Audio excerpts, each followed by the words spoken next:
Hi Jay, it's Erin from Philly. It's been a little while since I've called in to leave a voicemail. Um, so I wanted to say I like what you've done with the last episode or two. As you said, being able to zoom out to the super macro level and not get bogged down in some of the day-to-day minutia and outrages of the news. There are certainly a number of outlets where that's possible, some of which you incorporate into your show. Democracy Now! And the Young Turks and so on, who do the daily news. And you're in a different position where you get to synthesize a lot of those things over weeks or months, and I think that's valuable as well to keep perspective. In the last 50 or so days, I think it's been so easy to just get caught up in this wave of punches that comes in that you're, up against the ropes and don't have time to recover. So I like to think of some of these macro episodes as the time between rounds where we get to sit in our corner, take a drink of water, and mentally psych ourselves up to get back in the ring.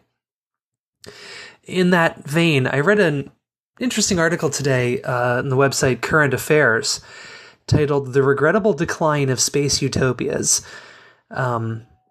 which I think is another avenue for allowing ourselves to gain perspective and look at the world in a different way. It was an article about the idea that so much of science fiction right now seems to be much more to the right or right libertarian, the idea of the space colonizer or the sort of rugged every man for himself survivalist, and I use the man term or the word man advisedly. And that it's either that sort of space fiction or it's the dystopian novels that we've been seeing for a long time.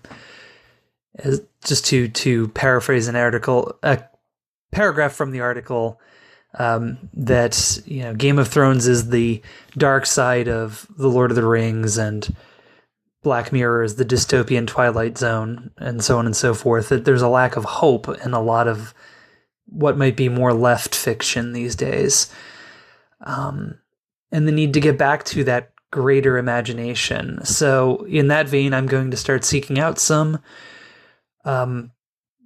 better left science fiction, not as an escape, but as a way to imagine a better world and what might be the paths that bring us there. If anybody wants some starting points, if they're not familiar with science fiction, some of the ones off the top of my head: Ian Banks's Culture novels, Kim Stanley Robinson's Mars trilogy, and Octavia Butler's Xenogenesis.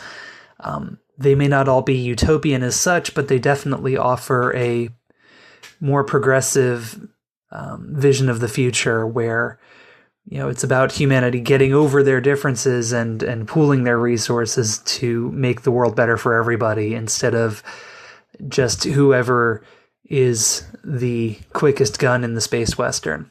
Anyway, just my 2 cents, and as always, stay awesome and keep up the good work.